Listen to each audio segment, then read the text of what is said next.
والصلاة والسلام على سید الانبیاء والمرسلین اما بعد فاعوذ باللہ من الشیطان الرجیم بسم اللہ الرحمن الرحیم سبحان الذی اسری بعبدہ لیلا من المسجد الحرام الی المسجد الاقصی الذی بارکنا حولہ لنریہ من آیاتنا انہ هو السمیع البصیر رب اشرح لی صدری ویسر لی امری واحلل عقدۃ من لسانی یفقہوا قولی اللہم رب زدنی علما نافعا وعملا متقبلا وسعیا مشکورا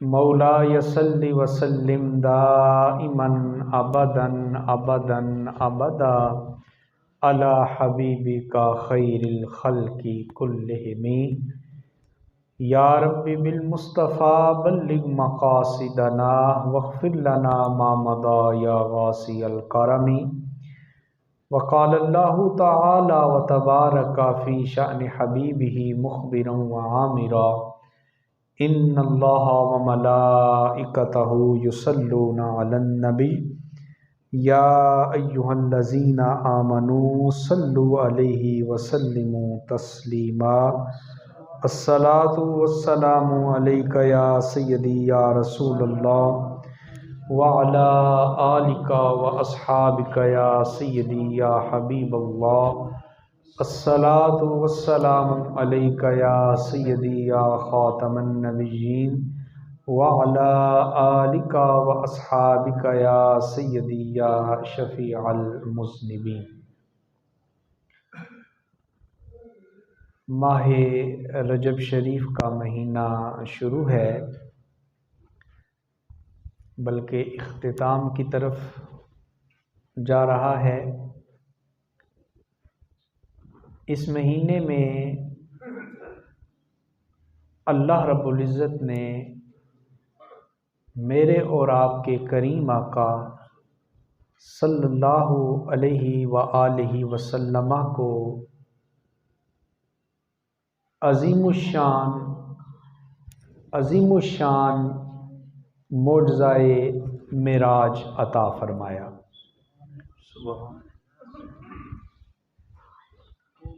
حضور علیہ الصلاۃ والتسلیم کا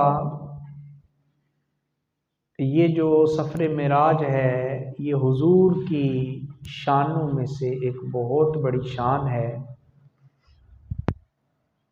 اللہ نے اپنے حبیب کو جو سب سے بڑا معجزہ دیا وہ معجزہ قرآن ہے، اور معجزہ قرآن کے بعد رب نے اپنے حبیب کو جو دوسرا بڑا معجزہ عطا کیا وہ معجزہ معراج ہے۔ یوں تو اللہ تعالیٰ نے اپنے انبیاء کو شانیں عطا فرمائیں، معجزات عطا فرمائے، مگر اللہ نے اپنے حبیب کو جو کچھ عطا فرمایا ہے بے حد و بے حساب عطا فرمایا ہے۔ حضور کے علاوہ جب ہم باقی انبیاء کو دیکھتے ہیں تو ہمیں معلوم ہوتا ہے کہ رب نے کسی نبی کو ایک معجزہ دیا، کسی کو 2 معجزے دیے، کسی کو 4 معجزے دیے۔ زیادہ معجزے حضرت موسیٰ علیہ السلام کو ملے ہیں، جن کی تعداد 9 بنتی ہے۔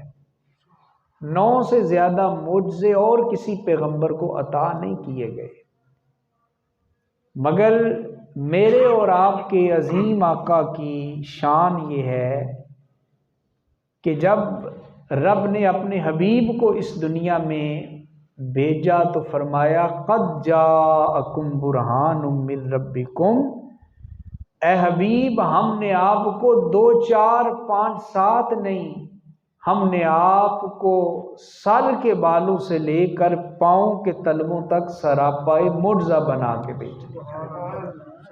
تو حضور علیہ الصلاۃ والتسلیم کا ایک ایک عضو معجزہ ہے۔ حضور کے بال معجزہ، حضور کا چہرہ معجزہ، حضور کے ہاتھ معجزہ، حضور کا سینہ معجزہ۔ قد جاءکم برہان من ربکم، برہان کہتے ہیں دلیل کو، اور دلیل ہوتی ہے کسی دعوے کے اوپر۔ اب رب ایک ہے تو رب کے ایک ہونے کی دلیل کیا ہے؟ فرمایا قد جاءکم برہان من ربکم، اے حبیب ہم نے تو تمہیں اپنی ربوبیت کی روشن دلیل بنا کے بھیج دیا ہے۔ حضور اللہ کے ایک ہونے کی دلیل ہیں، حضور شہادت ہیں۔ اور یاد رکھیں حضور علیہ السلام کیسے دلیل ہے اللہ کی وحدانیت پہ۔ لوگ آتے تھے نبی پاک کی بارگاہ میں، بہت دفعہ ایسا ہوا کہ لوگ اجنبی آئے، حضور نے انہیں کلمہ بھی نہیں پڑھایا، انہیں قرآن کی کوئی آیت بھی نہیں سنائی، انہیں کوئی حدیث بھی نہیں سنائی، نبی پاک نے کچھ بھی نہیں کیا، خاموش ہو کے بیٹھ گئے۔ نبی پاک کے چہرے کو دیکھ کر ہی ان لوگوں نے کلمہ پڑھ کے حضور کی غلامی کو اختیار کر لیا۔ یہ مطلب ہے قد جاءکم برہان من ربکم، اے حبیب ہم نے تو آپ کو برہان یعنی روشن دلیل بنا کے بھیجا ہے۔ تو یہ جو معجزہ ہے، یہ جو سفر معراج ہے حضور علیہ الصلوۃ والتسلیم کا، یہ بہت بڑا معجزہ ہے، بہت بڑا معجزہ ہے۔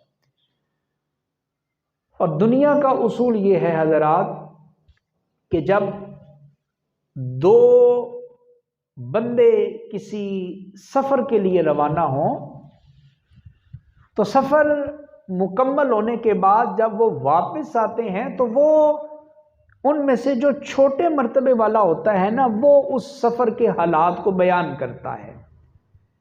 مثال کے طور پہ استاد اور شاگرد اکٹھے سفر کر رہے ہیں،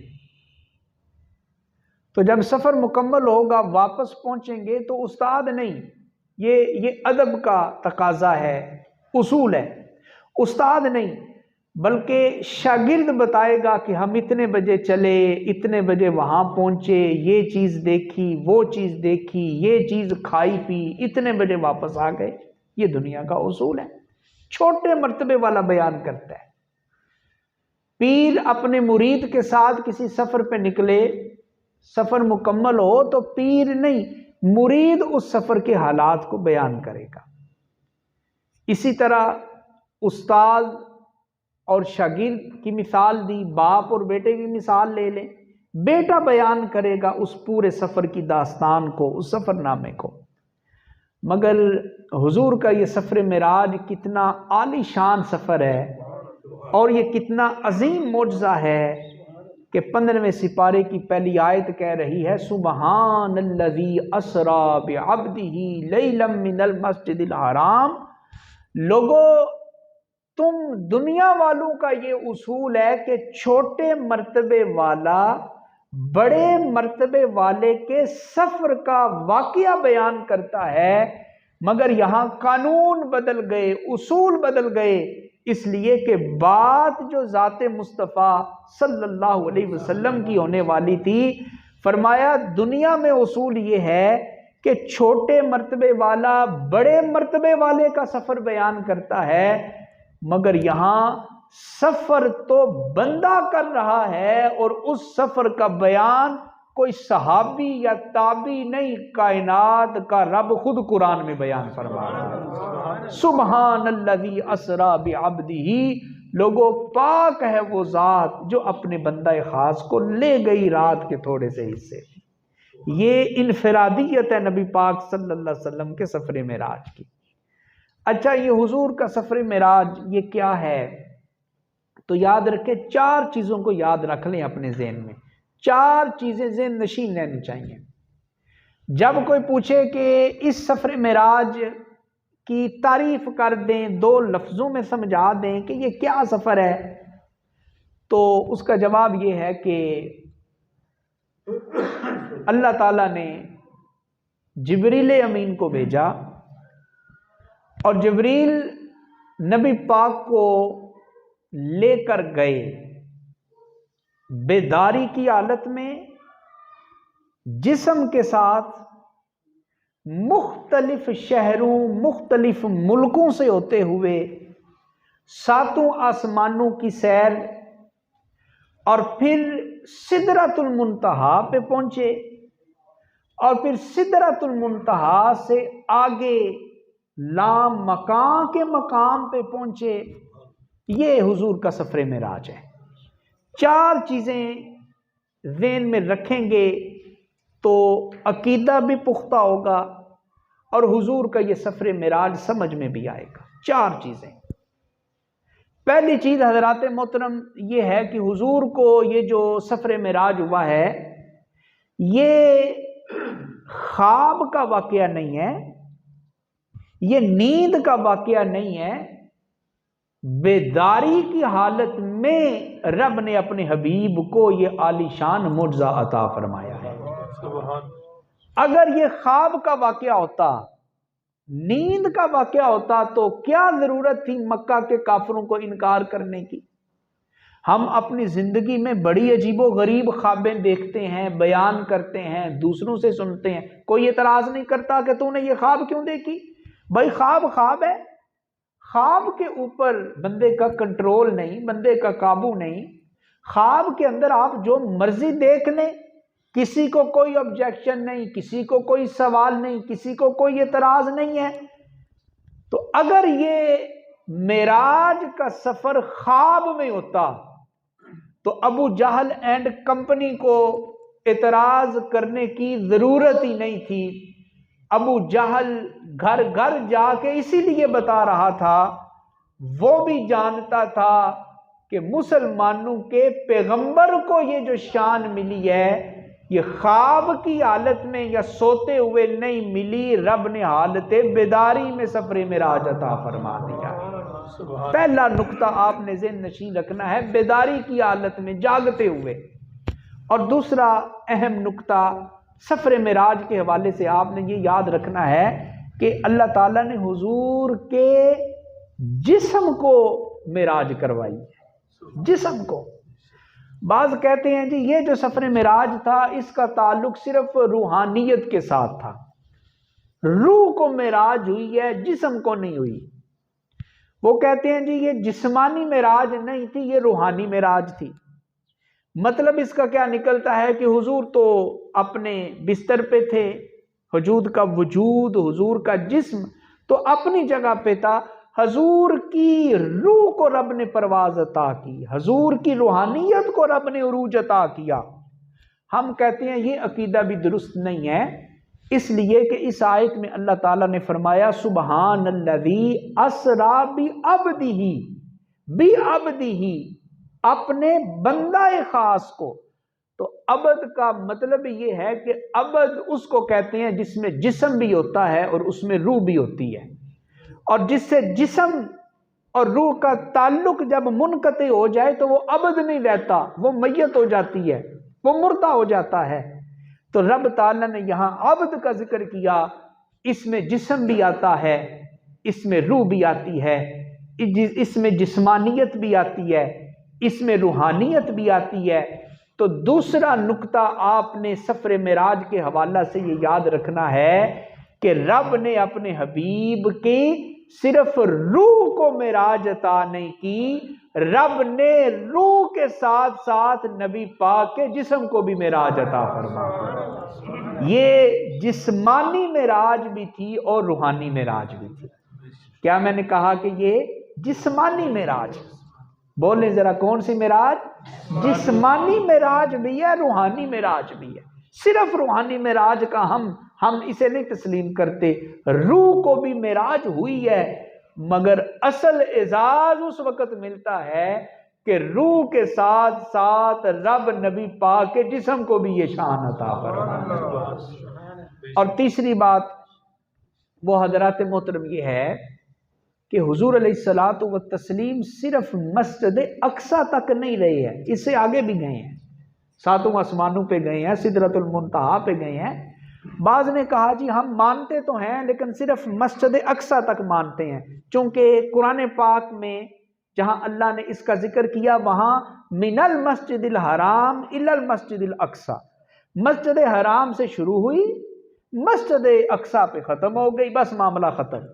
وہ کہتے ہیں جی ہم معراج تو مانتے ہیں حضور کی لیکن صرف مسجد اقصی تک مانتے ہیں، اس سے آگے نہیں مانتے۔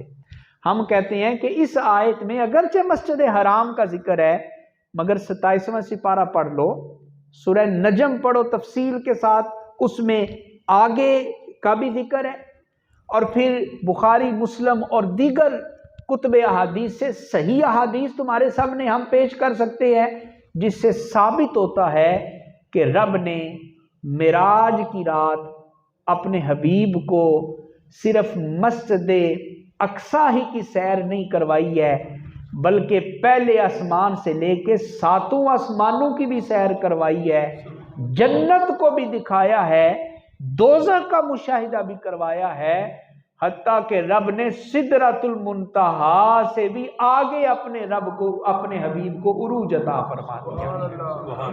اور چوتھی اہم چیز یہ ہے وہ ہے دیدار الہی۔ معراج کی رات رب نے حضور کو اپنا دیدار بھی عطا فرمایا ہے، کہے نا سبحان اللہ، رب کے دیدار کی بات ہے، رب کے دیدار کی بات۔ حضرات محترم بعض کہتے ہیں جی نہیں یہ 27واں سپارہ سورہ نجم میں جو ہے نا کہ اس نے دیکھا تو یہ جبریل کو دیکھنے کا ذکر ہے، رب کو دیکھنے کا ذکر نہیں ہے۔ نبی پاک نے معراج کی رات جبریل کو دیکھا تھا، اللہ کو نہیں دیکھا تھا۔ ہم کہتے ہیں جبریل کو دیکھنے کے لیے نبی پاک کو اتنا لمبا سفر کروایا گیا تھا؟ جبریل تو آیا تھا لینے کے لیے، اور جبریل تو وہ تھا کہ جو صبح و شام بارگاہ رسالت میں حاضر رہا کرتا تھا۔ قرآن پاک کی آیات ہیں تقریباً 6666 اور کتابوں میں لکھا ہے کہ جبریل نبی پاک کی بارگاہ میں 24,000 مرتبہ آئے ہیں، 24,000 مرتبہ آئے ہیں۔ اگر ہر پھیرے پہ ایک آیت بھی لے کر آئیں تو 24,000 میں سے 6666 کو مائنس کر دو تو یہ جو باقی کی گنتی بنتی ہے، باقی کی گنتی یہ کہاں پہ جائے گی؟ تو علماء کہتے ہیں بھائی اس کا مطلب یہ ہے کہ نبی پاک کی بارگاہ میں جبریل امین آتے تھے، بلکہ جبریل کو تو عرش پہ چین نہیں آتا تھا، سکون ہی نہیں آتا تھا، جبریل کو بھی قرار ملتا تھا تو بارگاہ مصطفیٰ میں ہی قرار ملا کرتا تھا۔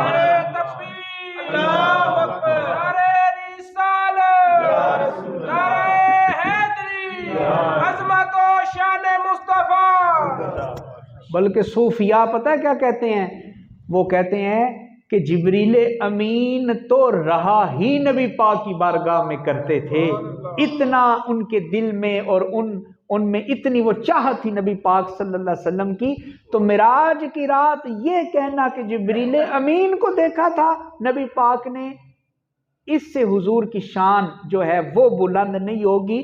جبریل کو تو نبی پاک نے کئی مرتبہ دیکھا، کئی مرتبہ دیکھا۔ اصل عقیدہ کیا ہے یاد رکھیں، معراج کی رات رب نے اپنے حبیب کو اپنی شان کے لائق اپنا دیدار بھی عطا فرمایا۔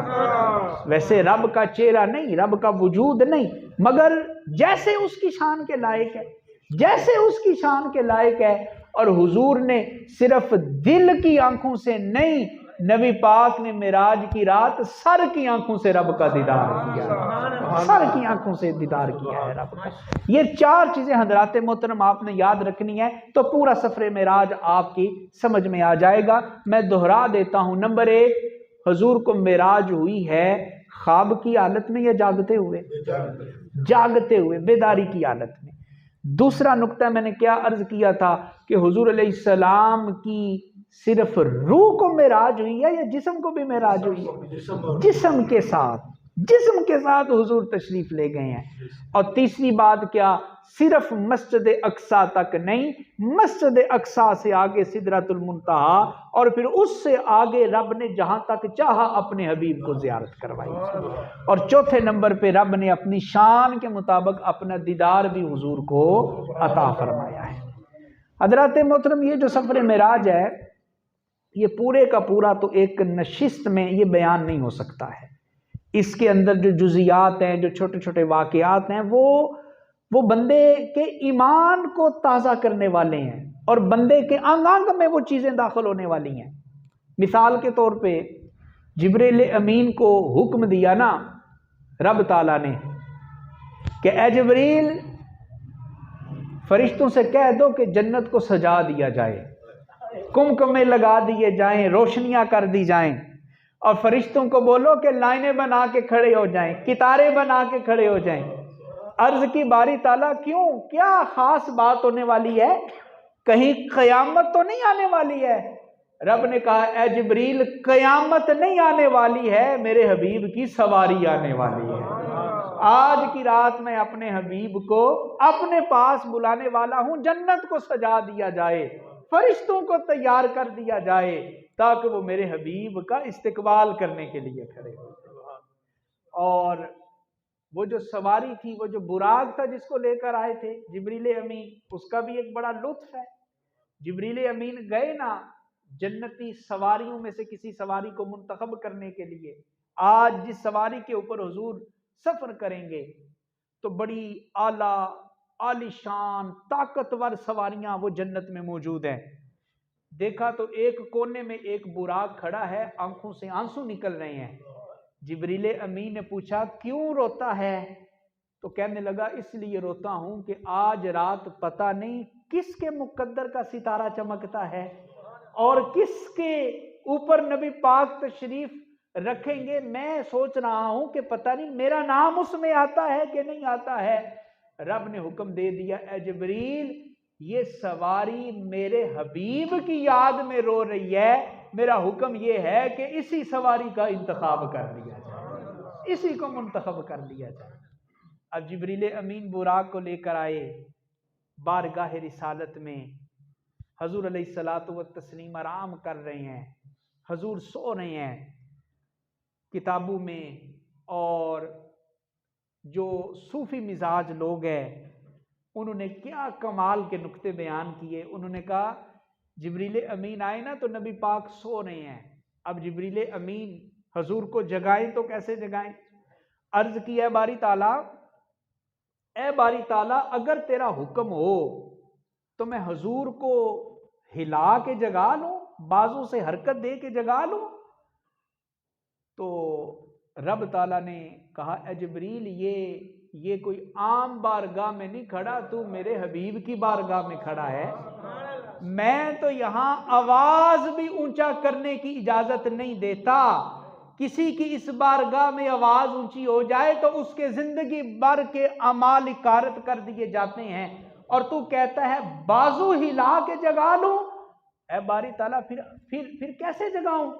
تو جواب آتا ہے اے جبریل آج نہ تو نے آواز دے کے جگانا ہے نہ بازو ہلا کے جگانا ہے، تو اپنے نورانی اور کافوری لبوں کے ساتھ میرے حبیب کے قدموں کو بوسے دو، میرا حبیب خود ہی بیدار ہو جائے گا، میرا حبیب خود ہی بیدار ہو جائے گا۔ اور پھر نبی پاک صلی اللہ علیہ وآلہ وسلم کے قدموں میں جبریل امین نے اپنا سر رکھا تو علماء نے کہا کہ اس میں ایک حکمت تھی، اللہ پاک یہ بتانا چاہتے ہیں اے دنیا والو تم میرے حبیب کی برابری کرنے کی کوشش کرتے ہو، تم کہتے ہو کہ یہ حضور ہماری طرح ہیں، ارے تمام انسان تو ایک طرف، تمام فرشتے تو ایک طرف، تمام فرشتوں کا سردار جبریل امین بھی میرے حبیب کے قدموں میں سر رکھ دیتا ہے، تو ذرا غور تو کرو کہ جبریل جہاں پہ سر رکھ دیتا ہے وہاں سے میرے حبیب کے قدموں کی پرواز شروع ہوتی ہے، وہاں سے تو میرے حبیب کے قدم شروع ہوتے ہیں۔ تم میرے حبیب کے برابر آ سکتے ہو؟ تم میرے حبیب کی برابری کرنا چاہتے ہو؟ اور پھر حضرات محترم نبی پاک صلی اللہ علیہ وآلہ وسلم بیدار ہوئے، غسل کیا، وضو کیا، اور حضور کا شک صدر ہوا۔ شک کہتے ہیں چیرنا، پھاڑنا، صدر کہتے ہیں سینے کو۔ حضرت جبریل امین علیہ السلام نے حضور کا شک صدر کیا اور حضور کے سینے کے دو حصے کیے، اندر سے دل نکالا اور جنت سے لائے ہوئے خصوصی انوار و تجلیات کو جبریل امین نے نبی پاک کے دل میں داخل کر دیا۔ حضور کے دل میں ان انوار و تجلیات کو داخل کر دیا اور پھر حضور کا دل رکھ کے سینہ جو ہے وہ بند کر دیا گیا۔ یہاں بھی ایک عقیدے کی بات سن لیں، میں اور آپ زندہ رہنے کے لیے دل کی دھڑکن کے محتاج ہے۔ دل دھڑکتا ہے تو زندہ ہیں، دل باہر نکل جائے دھڑکن ختم، بندہ ختم۔ لیکن دیکھو رب نے میرے حبیب کو کتنا مقام عطا کیا ہے۔ وہ نبی پاک کا سینہ حضور کے، نبی پاک کا دل حضور کے سینے میں موجود ہے، حضور پھر بھی زندہ ہیں۔ وہ دل باہر نکال کے اس میں انوار و تجلیات رکھی گئیں، حضور پھر بھی زندہ ہیں۔ پتہ چلا حضور کو اپنی طرح نہ سمجھا کرو، حضور دھڑکنے والے دل کے محتاج نہیں ہیں۔ رب نے اپنے حبیب کو اس سے بھی بلند شان عطا فرمائی۔ حضور علیہ الصلوۃ والتسلیم پھر سواری پہ بیٹھنے لگے، جبریل امین نے سواری پیش کی، وہی براق، تو وہ براق تھوڑا اچھلنے لگا، تھوڑا وہ مچلنے لگا۔ جبریل امین نے اس کی جو لگام تھی وہ کھینچی اور کہا، اے براق، جنت میں تو محبت رسول کی وجہ سے آنسو بہاتا تھا، اور اب یہاں تو مچل رہا ہے، تو حرکت کر رہا ہے، تجھے پتہ نہیں تیرے اوپر کون سواری کرنے والا ہے، یہ تو بے ادبی کر رہا ہے۔ تو اس براق نے بھی اپنی آواز میں اور زبان حال میں کہا ہوگا، اے جبریل امین، میں کسی بے ادبی کی وجہ سے حرکت نہیں کر رہا، میں تو اپنے آپ کو آج کائنات کی خوش قسمت ترین سواری سمجھ رہا ہوں، اس لیے کہ میرے اوپر کوئی عام سوار نہیں، اللہ کا حبیب میرے اوپر سواری کرنے والا ہے۔ آج میرے وجود کے اوپر جس کا قدم لگے گا اور جس کی پشت لگے گی، اسے رب نے اپنا حبیب منتخب فرما دیا ہے۔ ہو سکتا ہے یہ بات سن کے کچھ لوگ کہیں کہ یہ کیا بات کر دی، بھلا ایسے بھی ممکن ہے؟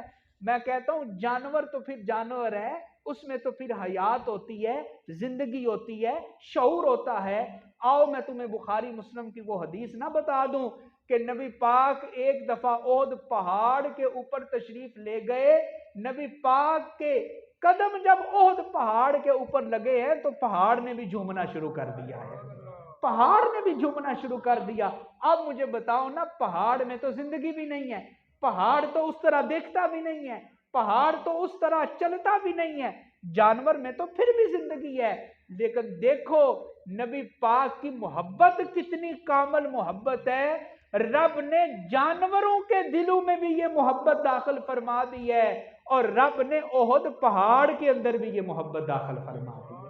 یہ بخاری مسلم کی حدیث ہے۔ وہ پہاڑ ہلا، نبی پاک نے اپنا پاؤں رکھا اور کہا، اے میرے صحابہ، یہ احد پہاڑ ہے، یہ ہم سے محبت کرتا ہے، ہم اس سے محبت کرنے والے ہیں، یہ ہم سے محبت کرتا ہے، ہم اس سے محبت کرنے والے ہیں۔ پتہ چلا حضور کی محبت اسے عام نہ سمجھو، اگر صدق کے دل سے، توجہ رکھیے گا میری اس بات کے اوپر، صدق کے دل سے حضرات محترم ایک پہاڑ بھی اپنے نبی کی محبت داخل کر لے تو حضور کی نظر اس پہاڑ کے اوپر بھی پڑ جایا کرتی ہے۔ تو اے امتی، تو پھر بھی کلمہ پڑھنے والا ہے، تو پھر بھی حضور کی شان سن کے خوش ہونے والا ہے، تیرے دل میں حضور کی محبت کا تذکرہ سن کے بجلیاں مچلنے لگتی ہیں، اور حضور کی شان سن کے تیری آنکھوں سے آنسو نکلنے لگتے ہیں۔ ذرا تصور کر، ایک پہاڑ حضور سے محبت کرے، حضور کی نظر رحمت اس کے اوپر پڑ جاتی ہے۔ ارے تو امتی ہے، قسم بخدا آج تو حضور کی محبت اپنے دل میں پیدا کر لے، گنبد خضرا سے حضور اپنا فیضان تمہیں آج بھی عطا فرمانے والا۔ آج بھی تمہیں حضور اپنا فیضان عطا فرما دیں گے. ہم تو مائل با کرم ہیں کوئی سائل ہی نہیں, ہم تو مائل با کرم ہیں کوئی سائل ہی نہیں, راہ دکھلائیں کسے کوئی راہ روے منزل ہی نہیں. دینے والوں کی کمی نہیں ہے, ہمیں مانگنے کا چج نہیں آتا ہے, ہمیں ہاتھ پھیلانے کا طریقہ نہیں آتا ہے, ہمیں جھولیاں دراز کرنے کا طریقہ نہیں آتا ہے. ارے ہمارے آقا تو اتنا عطا کرنے والے ہیں, اتنا نوازنے والے ہیں, اتنا نوازنے والے ہیں. حضرات محترم, حضور کی محبت میں وہ لکڑی کا ممبر بھی رو پڑا تھا, اور وہ کھجور کا تنا جس کے ساتھ کھڑے ہو کے حضور خطبہ دیا کرتے تھے, ممبر آ گیا, حضور اس ممبر پہ بیٹھے تو لکڑی کے اس درخت نے بھی رونا شروع کر دیا. صحابہ کہتے ہیں ہمیں اتنی رونے کی آواز آتی تھی جس طرح اونٹنی کا بچہ گم ہو جائے تو وہ بلک بلک کے روتی ہے نا, اس طرح وہ روتا تھا. تو حضور نے بتایا, اے صحابہ جانتے ہو کیوں روتا ہے؟ اس لیے روتا ہے کہ آج میں نے اس کے ساتھ ٹیک نہیں لگائی ہے, آج میں ممبر میں بیٹھا ہوں, یہ میری جدائی میں رو رہا ہے, یہ میرے فراق میں رو رہا ہے. اور پھر حضور نے اس تنے کو بھی تنہا نہیں چھوڑا ہے. حضور نے فرمایا, اے تنے جا, میں نے تمہیں دنیا میں ہی جنت عطا فرما دی ہے, اور اللہ قیامت کے دن تجھے جنتی درختوں میں شامل فرما دے گا. تو میں جو بات عرض کرنا چاہ رہا ہوں, یہاں درخت روئیں محبت رسول میں, حضور انہیں نوازنے والے ہیں. یہاں پہاڑ روئیں حضور کی محبت میں, حضور پہاڑوں کو نوازنے والے ہیں. یہاں جانور روئیں حضور کی محبت میں, حضور ان کو نوازنے والے ہیں. اے امتی, تو پھر تو اشرف المخلوقات ہے, تو انسان ہے, تو کلمہ پڑھتا ہے, تو درود پڑھتا ہے. اپنے دل میں مدینے والے مصطفیٰ کی محبت کو پیدا کر دے, قسم بخدا گنبد خضرا سے تجھے آج بھی خیرات عطا کر دی جائے گا, آج بھی تجھے فیضان عطا کر دیا جائے گا. حضور علیہ الصلوۃ والتسلیم اس سواری کے اوپر بیٹھتے ہیں, سفر شروع ہوتا ہے, جہاں اس کی نگاہ پڑتی ہے وہاں اس کا قدم اٹھتا ہے. حضور علیہ الصلوۃ والتسلیم کہتے ہیں کہ جبریل مجھے مدینہ منورہ لے گئے, وہاں کھجوروں کے درخت تھے. میں نے پوچھا یہ کون سی جگہ ہے؟ تو جبریل نے کہا حضور یہ آپ کا دار الہجرت ہے, یہ وہ شہر ہے جہاں ان قریب آپ ہجرت کر کے آ جائیں گے. حضور کہتے ہیں میں نے وہاں پہ 2 رکعت نفل ادا کیے, 2 رکعت نفل میں نے ادا کیے. پھر جبریل مجھے طور سینا پہ لے گئے, جہاں جس پہاڑ کے اوپر کھڑے ہو کے حضرت موسیٰ رب سے ہم کلامی کا شرف حاصل کیا کرتے تھے, وہاں حضور نے نفل ادا کیے. اور یہاں بھی مجھے کسی اہل محبت کی بات یاد آ گئی, اس نے کیا خوب لکھا. اس نے لکھا کہ جب حضرت موسیٰ علیہ السلام کوہ طور پہ جاتے تھے نا, تو آپ پڑھیں 18واں سپارہ پڑھیں سورہ طور, رب نے فرمایا فخلا نعلیک, اے موسیٰ اپنے نالین اتار دیجئے, اپنے جوتے اتار دیجئے.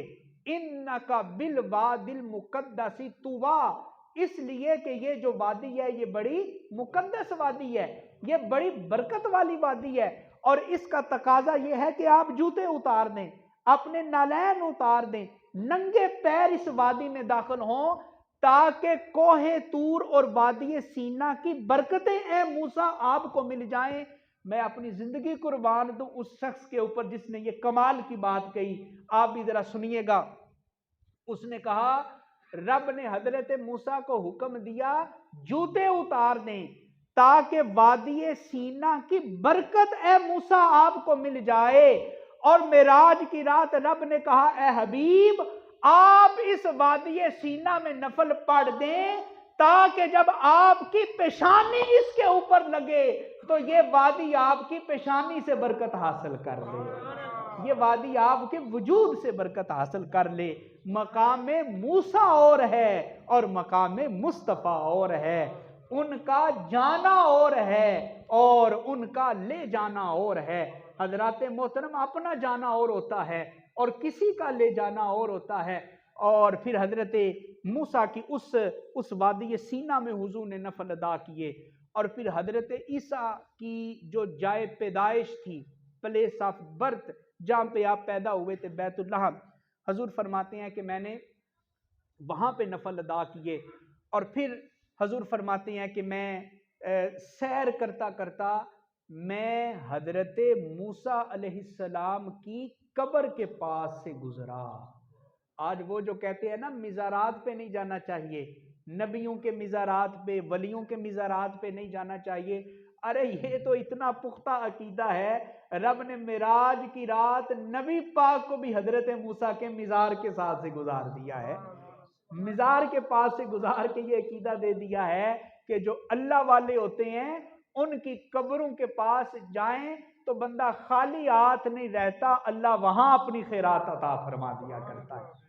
اور یہ مسلم شریف کی حدیث ہے، حضور نے فرمایا مررت بقبر موسیٰ قائما یصلی فی قبرہ او کمال، حضور فرماتے ہیں کہ جب میں موسیٰ علیہ السلام کی قبر سے گزرا، یصلی فی قبرہ، وہ اپنی قبر میں کھڑے ہو کے صلاۃ ادا کر رہے تھے، یصلی وہ صلاۃ ادا کر رہے تھے۔ اس سے عقیدہ اہل سنت ثابت ہوا۔ ہمارا کیا عقیدہ ہے؟ انبیاء اپنی اپنی قبروں میں زندہ ہیں، ذرا تصدیق کرے میرے ساتھ، انبیاء اپنی اپنی قبروں میں، انبیاء اپنی اپنی قبروں میں زندہ ہیں۔ نہ صرف زندہ ہیں، رب تو مزارات میں نبیوں کو صلاۃ پڑھنے کی بھی اجازت عطا فرما دیتا ہے، اور حضرت موسیٰ علیہ السلام اپنی قبر میں زندہ ہیں۔ تم کہتے ہو معاذ اللہ مر کے مٹی ہو گئے، تم کہتے ہو وجود ختم ہو گیا، تم کہتے ہو ان کا جسم ٹکڑے ٹکڑے ہو گیا، نہ معراج کا یہ سفر عقیدہ اہل سنت میں مزید نکھار پیدا کرنے والا ہے۔